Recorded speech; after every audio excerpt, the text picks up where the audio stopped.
Yo, what's up, everybody? It's Jamel Gibbs, your family-oriented entrepreneur. Welcome to another podcast episode. This is the Business and Investing Podcast, where you learn all things business and investing related. So today we're going to talk about something a little different.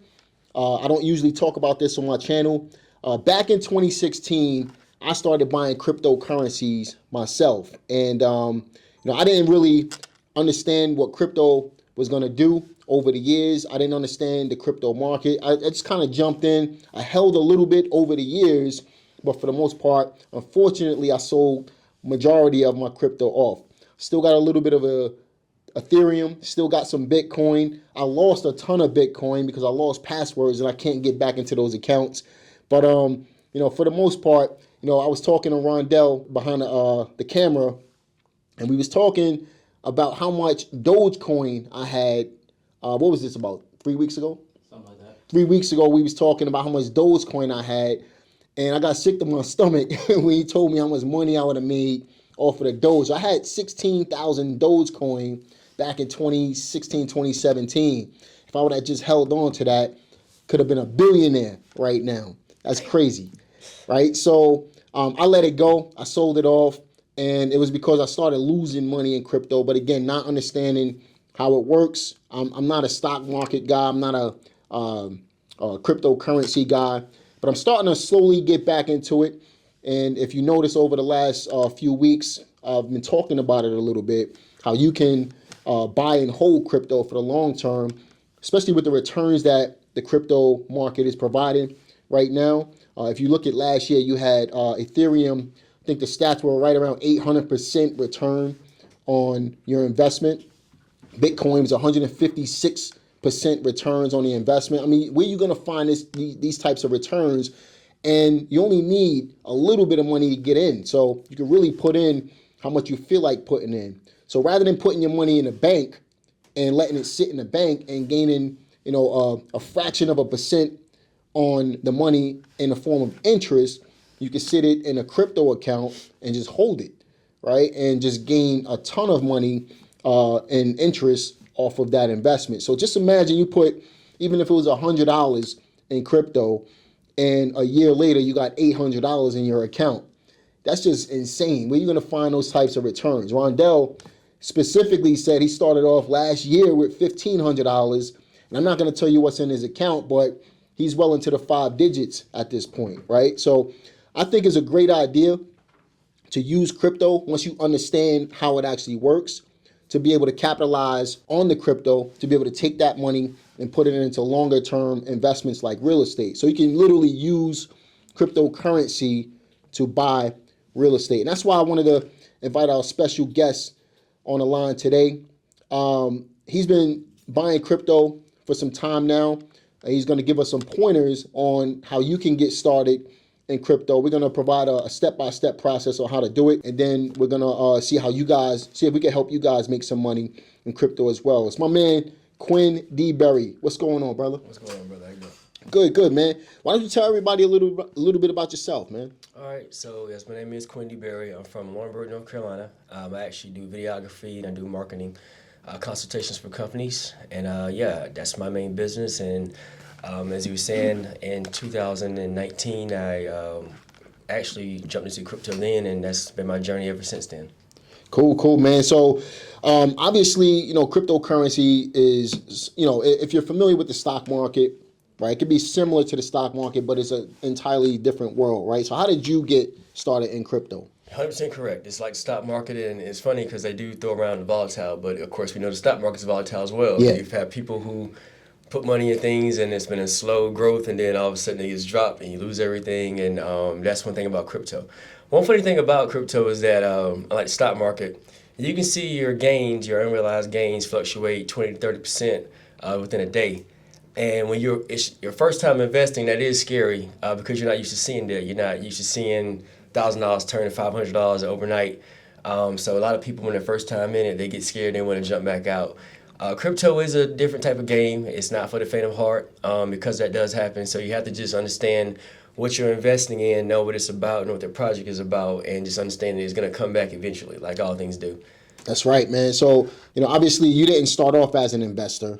How did you get into it? Okay, so I'll tell you the story. So with crypto investing, for example, I'm at a birthday party in December, and this guy, he works for SaaS, and he's telling us about crypto. And he's like yourself, he had been in it since 2017, had enormous gains. He kept his wallet, so he was telling us about it. So I remember, I tell Dale this story all the time. It was in January, which in our business, when we were doing just wedding photography, things of that nature, it can be kind of slow. And I remember sitting in my studio, and I'm on the couch, and I put some money into Coinbase. And I sat there for about 3 hours, and I was turned I think 150 to like $750, just like that quick. So I was like, man, this is cool. But once again, it's a volatile market. So as I'm bragging, I'm telling him about the whole thing, and I was sitting like the next day, it's like down to 300. Yeah. So that was my whole journey, and then ever since then, I've had many mistakes of learning that you have to know your product. One thing about crypto that, and we're gonna get deeper into this right here, of course, but like they're hype engines. It's more about what's trending, and that kind of can push the market. And one thing I'm learning, and I preach the sermon to everybody now, is like it's not about what's hype right now. You got to find out which system is gonna work best in long term. What system is developing its own ecosystem, things of that nature. Got it, man. So was it an easy transition to get into crypto? Like, what was the mindset shift that you needed to take in order to make it happen? It was, I mean, one thing about crypto, especially with Coinbase, the GUI, graphic user face, it made it really easy to get into. It's very colorful, if that makes any sense, the way you get onto those platforms. The mind shift, the mind shift is a little bit different because it is more fast-paced, like more volatile. But it's pretty much the same as any type of investment. If you go into it with the mindset that you can lose this right here, you'll be fine. But sometimes people, you know how it is. If you playing a card game and you're killing, all of a sudden you start going to your back pocket, pulling more money out that you shouldn't be putting into it. And I think a lot of people have to understand that you can get wrecked, but you have to stay there for it to rebound back up. So that's the main thing. I think that's what my problem was, man. I didn't, again, I've never invested in the stock market ever, and I've only been a real estate investor for the last 20 years, right? So actually 21 years now. So when I got into crypto, and I saw how volatile it really was, man, I said, okay, I just put X amount of dollars in and half the money is gone. I think I'm gonna try to get up out of this. You know what I mean? And I didn't realize that if I just use a little bit of invested knowledge, same thing with real estate, you buy on the dips and you just hold on to it long term. You just ride the wave up. That's really how you make the money, right? Yes, sir. If you sell on a dip, you're gonna lose money. Yeah. I think the problem is most people don't realize, or they're afraid because they don't understand that eventually, if it was at the peak before, it's gonna hit the peak again. It's just gonna take some time. So that's where I think I think my problem was there. I think a lot of people who lost money in cryptocurrency, they face the same problem as well. It's ironic that you said that, especially as a real estate investor, because one of the influencers I listened to about crypto, he used that analogy. He said, if you bought a house for $1 million a day and somebody told you it's worth $500,000, are you going to sell it? Are you going to stay in it? I'm staying in it, man. Yeah, and when he said that, I was like, oh, that makes sense now. And in that moment, I realized, like, okay, don't worry about it. Because there's market cycles, right? Now, funny thing about market cycles, Bitcoin, Ethereum, all the essential players, just altcoins, when it was just a few altcoins versus what we have now, millions, I mean, that's a million, but 10,000 altcoins. It was a situation back then where it was more organic, so you could see the trends. You could basically take your chart, span it out from a year cycle or 2 year cycle and say, okay, during this time of the year, we're going to have these uptrends and downtrends. So it was kind of easy to time the market back then. So you would see the profit if you spent some time in it.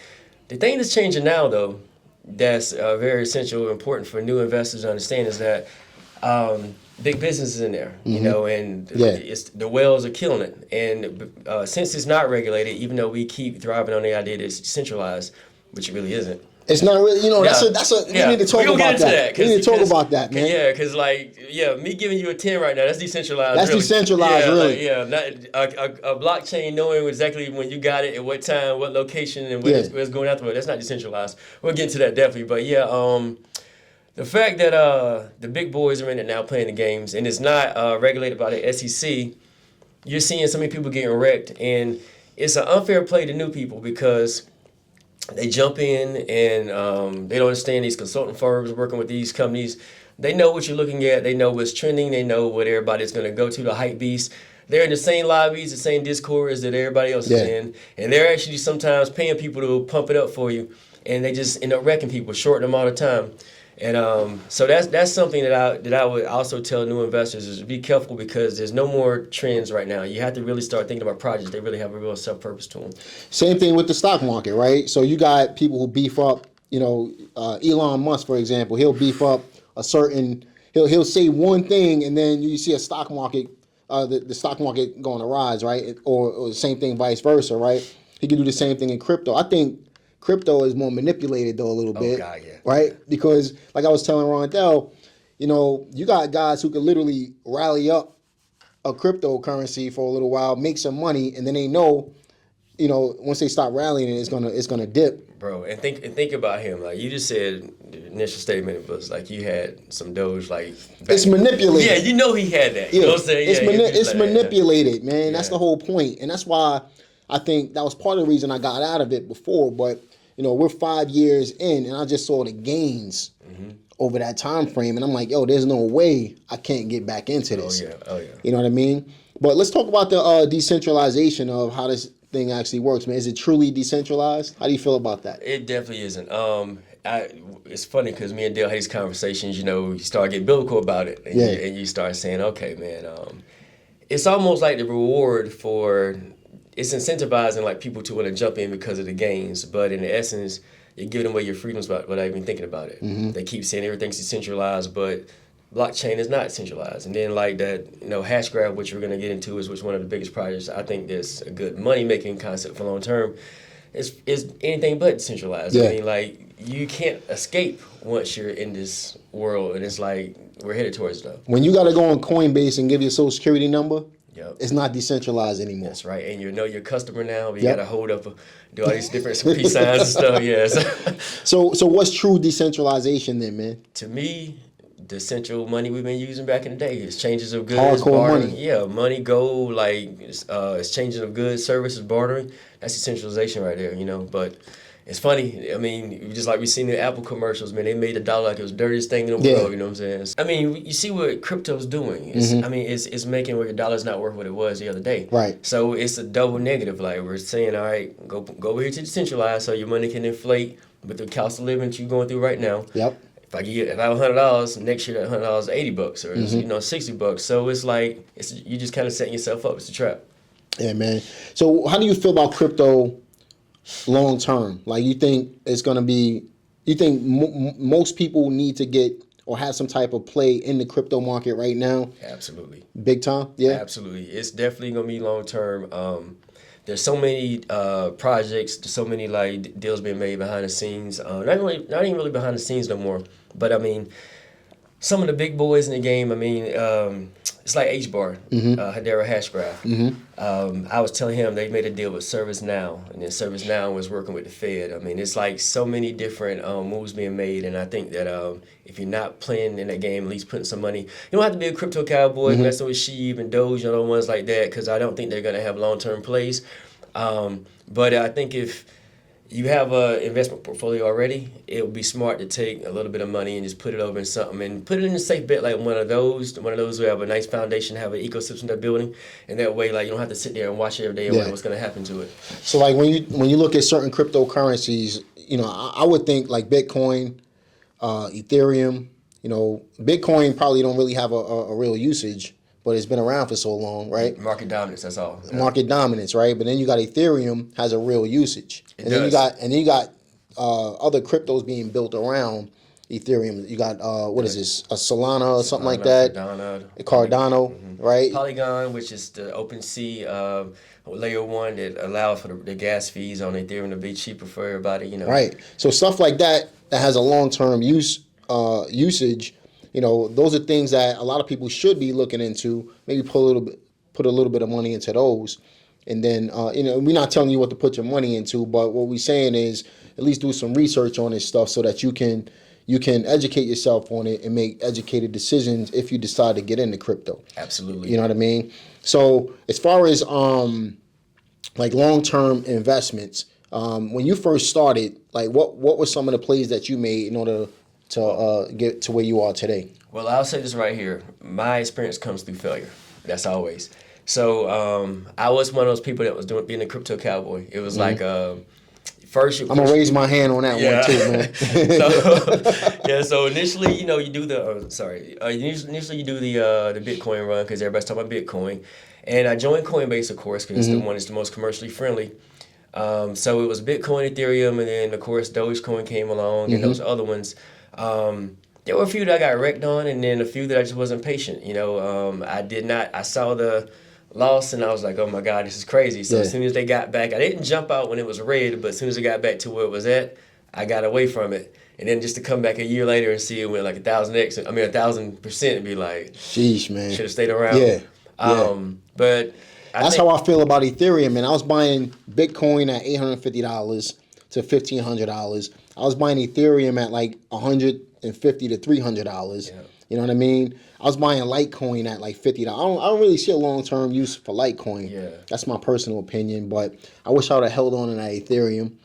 Long-term, man, forget about it. Bitcoin, I done lost. I don't even know how much of that Bitcoin I done lost, man. But, at the end of the day, you just got to know how to play it, man. So when you started making those plays. Yeah, I'm like you, man. I had the Ethereum. Of course, I had the Bitcoin. That was the most amount because that's what everybody says to get 50% Ethereum. I had 25% Litecoin, 25% other altcoins. After a while, I started seeing, and I was lucky. Say that again. You had 75%. I had 50% Bitcoin in my portfolio. Okay. I had 25% Ethereum, then 25% of the other altcoins. Got you. That so was you initially. split Bitcoin and Ethereum, then you went to the altcoins. Yes. Okay, I got you. Now, I will say right now, honestly, my portfolio is 0% Bitcoin, 5% Ethereum, about 70% Hbar, and the rest of my altcoins. Hbar. What's that? Tell me about that. Hbar hash graph. This is a coin. It's not actually a blockchain. It's a hash graph. If you're familiar with the peer-to-peer networks, hash, it's kind of like that, but. And I don't want to misspeak this and have a bunch of maxis saying I'm getting it wrong, but. It's a whole different technology. It's faster. It's way more scalable. It's basically infinitely scalable. If you look at Ethereum transactions, if you ever try to buy some NFTs right now, you're paying anywhere between $35 to $100 depending on like how the market is loaded right now. And that actually, I tweeted that out a while ago. I was like, man, I was buying Ethereum and I had this loaded wallet and I'm sitting here on OpenSea buying these NFTs. And I remember this one NFT was like $15. And the daggone gas fee was like $45. And I was like, would you go to the ATM to take $20 out and pay $40 for a transaction? And I know like we talked about layer ones, but I said, man, this is just a problem right here. And then, and I was already like kind of interested in Hbar anyway, because I found it a long time ago when it was like 4 cents and bought some of it. And then their growth ever since then, having the governing council, all the big boys are on it. Everybody, banks, Shanghai banks, like Microsoft, all that type of stuff like that.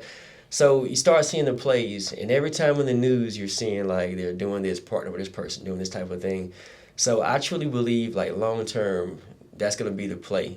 So that was the reason why I jumped over to them. And once again, to tell you about some of their properties. Once again, they are infinitely scalable. Transactions of 0.0001 cents transaction. Sheesh. Yeah.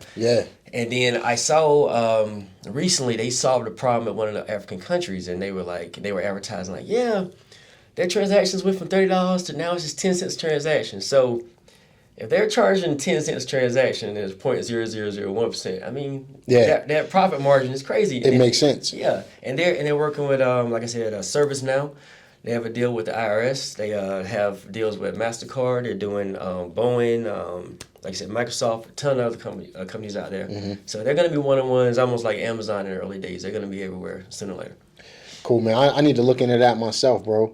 So let's say our listeners wanted to get started in crypto. Let's say that they're totally green to the idea of cryptocurrency. Let's provide them with, let's say, a 5-step process to get started in it. Okay, so I'll say this right here. For one, you have to ask yourself, what type of investor are you?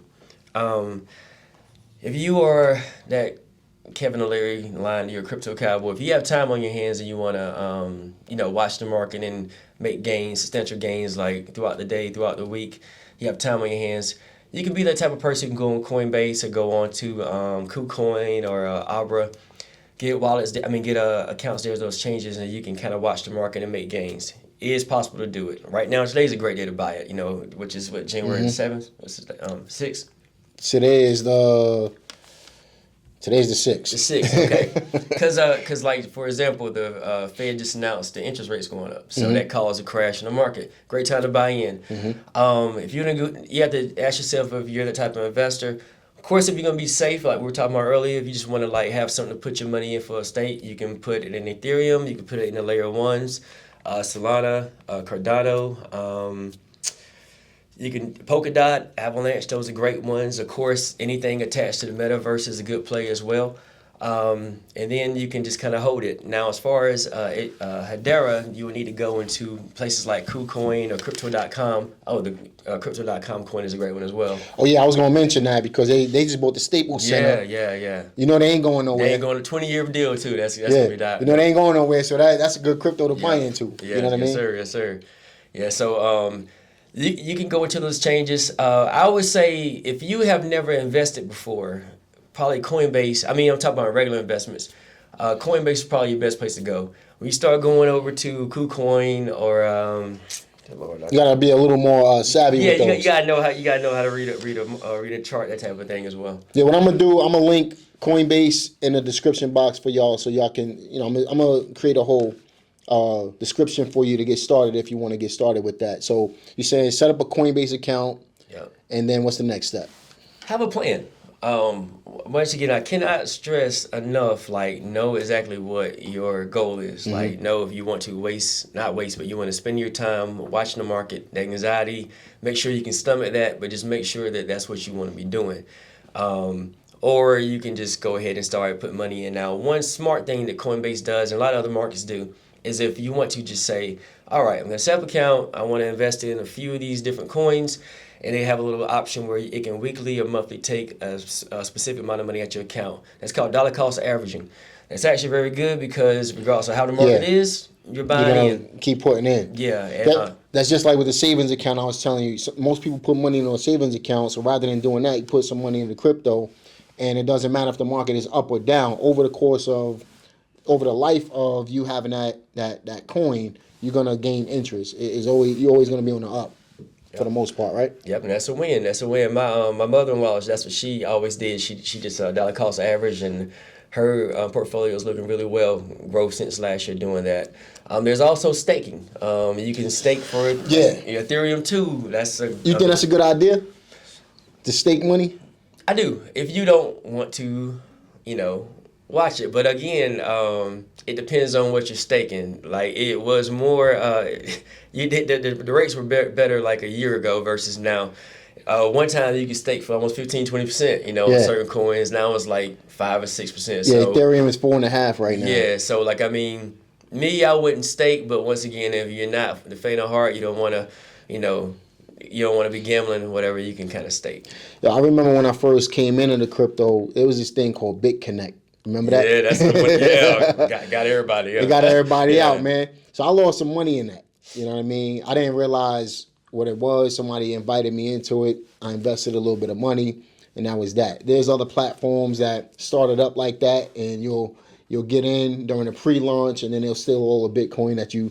Basically, they'll rally it up and then disappear. Yep. So these are things that you want to look out for as well. There are some obstacles that you're going to face. With the crypto, just learning how to get it done. That's why you come back to this podcast.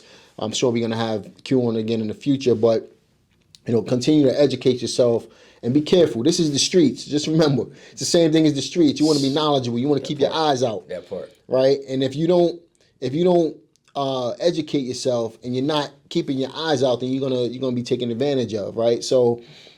Just be mindful of what you're investing into. Make sure the coins have longevity, right? Make sure that the coins have at least some type of history. And if it's a brand new coin, do your research on it. You know what I mean? Before you invest into it. Yeah. So we got set up the Coinbase account, create a plan, decide on what coins you want to get into. Yeah. And what you said about knowing the history of the coin, there's a term called white paper. On every coin has a website. They have a white paper. They have a rollout plan for like what they're gonna do, a roadmap. make sure you read those white papers. Become familiar with the terminology. There's a lot of education on YouTube. There's a lot of education like within the coin where they tell you what certain things mean, certain key terms. You have to know these, but you also have to be aware of like every coin is. There's so many altcoins out there. So many people hustling. I mean, think about Dogecoin. It was two guys who made it for a joke, and it became $1 billion profit because somebody picked it up. Exactly. So it's like. You have to realize that like a lot of them are gonna have all the terminology, all the graphics. They're gonna look all cool. That's just one side of it. You have to do your research. Google. See what they're doing. See who they're working with. See what type of partnerships. Really just make sure they're leveraging like some strong partnerships so they can have some long-term growth. And sometimes another thing is this right here. There's a lot of influencers out there. See, this is educational talk right here. There's a lot of influencers out there who are gonna hype up coins because they're getting paid to hype them up. You can't always go for the guy that's screaming. You got to just take your time. A coin, a project might look boring. It might look like it's not doing nothing, but it's all about the research because, I mean, this isn't regulated. This is a market where you can invest in it. They can pull the rug on you real quick. I mean, think about when, when COVID came out, somebody came out with a coin, like an Omicron coin or something like that. Yeah. Like for $2 million real quick and it was gone. Crazy, so man. It's just like, you gotta be smart with that type of stuff as well. And just understand there's risks in everything, right? So nothing is really 100% safe. You only invest what you can afford to lose, right? So if you can afford to lose $1,000, sit it in the account, do it. You know what I mean? It's better than not being in the game. The whole point is just to get started and put something in. You know, even if it's $25 a week, think about what you spend $25 a week on, right? You want to spend it or you want to invest it. It's not about how much money you make. It's about how much money you keep. The way to keep it is to invest it into things that's going to bring you more money, right? And kind of going into real estate, the exit strategy. Have an exit strategy when you're doing crypto. Some people, they'll hold it for too long. I mean, and it can lose all this value that you gain. So so that's a good thing, man. So when do you know when to let go of the crypto? Through experience, like I had Solana when it was like, I think $11. And I remember I sent something to Dale telling her about it. I was like, yo, it grew, man, it's crazy. And I remember my wife, she was like, yo, you need to pull some of that out. And I was like, nah, it's going to do this right here. I was reading the news and stuff. And it just said, ooh, right down. And I mean, so the profit was still great, but it could have been even better. And at the time, it was because I didn't have an exit strategy. I wasn't thinking of like, okay, I'm going to take this and flip into something physical out in the real world, you know. So I was just holding it to see how far it's going to go. So my thing is right here, if you have a goal in place, for example, if somebody wants to buy a property and they say, all right, we're going to put this other 1,000 or whatever over here just to kind of be part of my investment portfolio. If you hit a number, if you say, man, look, I got 1,000, I want to make 10,000 off this right here. You get that number, pull it out. Cash out. Yeah, cash out. Don't get attached to a coin. Don't be emotional about it. Let it go. Yeah, that's a good plan, man, because sometimes people don't really know what they want. So that leads back to having goals, know what you want to do, have that plan that you said, and you know, once you hit that goal, man, just let it go. And you could always take some of that profit and play in another coin if you want, but just know, you know, have that roadmap up front. Like, this is what I want to do. This is where I want to end up. Once I get there, don't be greedy, right? And you'll set yourself up to win at that point, man. So obviously, there's some obstacles that people are gonna face as well, man. Like, what type of obstacles should they look out for besides the stuff that we already talked about? Let's see. Let me see. Anxiety? Yeah. Now, you know, I'm trying to think. It's a level of question because as much as we've heard about crypto and it's growing as far as like recognition, it's still early on. Even though it's been around even since days you were in it, it's still early on. It's still unregulated. It's still a baby, man. It's only been around it's newer than the internet. You know what I mean? So it's been around for what, 12, 13 years now at this point? That's right. So I think Wild Wild West, man. It is 100% Wild West. But another key term, Internet of Things, you see the world, we're shifting into a Web 3.0, where it's going to be decentralized web. Everything is going to be eventually part of crypto. So as obstacles, I think is just trying to understand that you're going to have, back to the Bitcoin, you're going to have big Bitcoins, you're going to have Ethereums, which are, you know, the OGs of the market, but there are new things coming into play.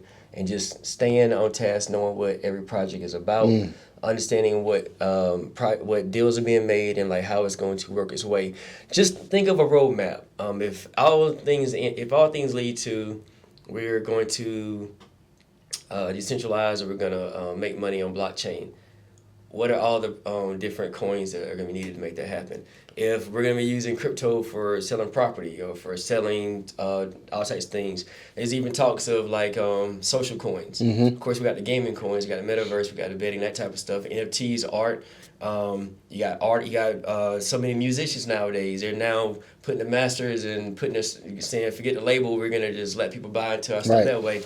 So those are some. To me, that's a wonderful thing, but it's also an obstacle because it is shifting so quickly, and you just got to understand, like, okay, what purposes do we see this crypto being used for, and like getting into those projects before it's too late. Let's tie this into real estate, man. So like, there's well, it's not even talks. It's actually happening right now. You got the metaverse, and you got, I saw the first real estate company in the metaverse. Yeah. They selling houses on the meta. They selling land in the metaverse, Absolutely man. nuts. Wait, do you think that's a long-term play? I think that's the dumbest plan. I mean, honestly, I mean, like, I get it because, there's two versions. Like, you just like somebody pay $40,000, $50,000 to be next door to Snoop Dogg in the metaverse. And I get it. It looks but it ain't real life, though, man. It ain't real life. It looks like Roblox right now. Yeah. But there is things like Unreal Engine that's out there. And see, me and you, we 40s, so we look at things differently. But I was telling Dell, I was shopping for my son for some video games, and I was in GameStop. And they had these geeky dudes up in there. I ain't insulting nobody. I mean, everybody's talking about it. But anyway, they were in there and they were like, "Hey, man, I was asking them about, I think it was Oculus. Is that yeah. So this was a 3D virtual reality set. Yeah. I knew the white glasses, yeah. So dude just started plugging about it. He was going crazy. He's like, yeah, I can't wait to link this thing to the metaverse, man. It's going to be crazy. And I was like, you into that? He's like, yeah, man. He's like, dude, just imagine one day. He's like, how's the world going? Want me to go outside anyway, because everything will be all messed up. We'll just be sitting in the thing in a house. And I thought about the movie Ready Player One. You ever seen the movie before? Yeah. Yeah, so, art and kind of like represents real life. That's crazy, man. Yeah, so I mean, to me, I think the possibilities are endless. I don't know if we ever get there, but in a real stance, man, shoot, that might be what Starlink is about. You know what I'm saying? Yo, I just saw it the other day, man. Apple, they just came out with some crypto glasses. You saw them? I have not seen them yet. That's crazy. Oh man, it's crazy, man. When you put them on, you can actually see your iPhone. So like, I think that where they're going with it is the iPhone and all the Apple products are going to be operated through the glasses now. That's nuts. So I don't know how they doing that, but definitely look into that, man. That might be something that might happen in the future as well. But if all these big companies are investing into stuff like this, you got people spending $1 million on crypto land. Yeah. You know what I mean? I don't know what you call those lands, but Decentralized, yeah. Decentralized land or decentral land or whatever it is. The whole point is, that might be a good play, man. Start flipping houses or buying land and selling land in, the metaverse, man. But who knows? It's still the Wild Wild West right now. Yeah. I'm definitely not an expert in it. Yeah, I mean, personally, I see where it's going. I see the money being made, just like in the NFTs. But it's like, I don't know. Like, as much as I love crypto, I love like the profit part of it. Like, I can't visualize myself ever like saying, okay, there's a house over here that costs $100,000, and I mean, it's I ain't spending no $100,000 on a digital house, man. That's right, because you never know if it's a niche. Like, it can just stop like one day and it's over. That's right, and then your money is gone, man. So the whole point of what we're talking about today is just to be safe.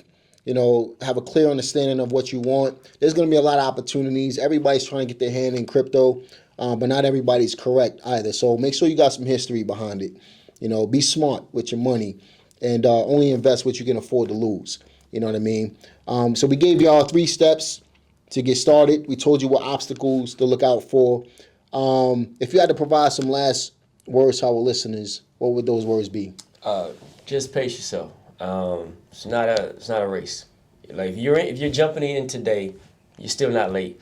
Don't worry about the money that's been made. Don't worry about the gains and the losses. It's still early on. Just do your research. Know what you're investing in.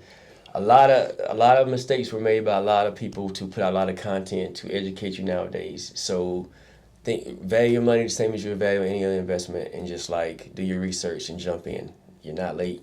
You're good. That's right, man. Keep educating yourself on this stuff. Just remember, nobody's an expert in crypto, and it has only been around for 10 to 15 years. If somebody claims to be an expert in crypto, they're probably lying to you, right? So just remember, do your own research. Invest what you can afford to lose. You know what I mean? And if y'all want to see Q back, y'all want to have more discussions in regards to crypto on this podcast, do me a favor, leave a comment in the comment section. My man, Q, where can they find you on social media, bro? You can follow me on IG at RQ DeBerry, which is RQDEBERRY, and that's it. Sounds good, man. I'm going to go ahead and link that in the description box. Definitely reach out to Q and invest safely. Tie this into your real estate. Have a plan. If you're going to get into crypto and real estate at the same time, maybe you use crypto to bag up the money to be able to buy more real estate, right?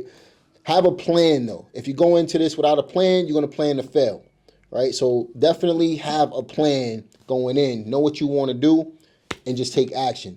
Massive action will get you massive results. Hope y'all enjoyed today's podcast. We're going to see y'all in the next one. Peace.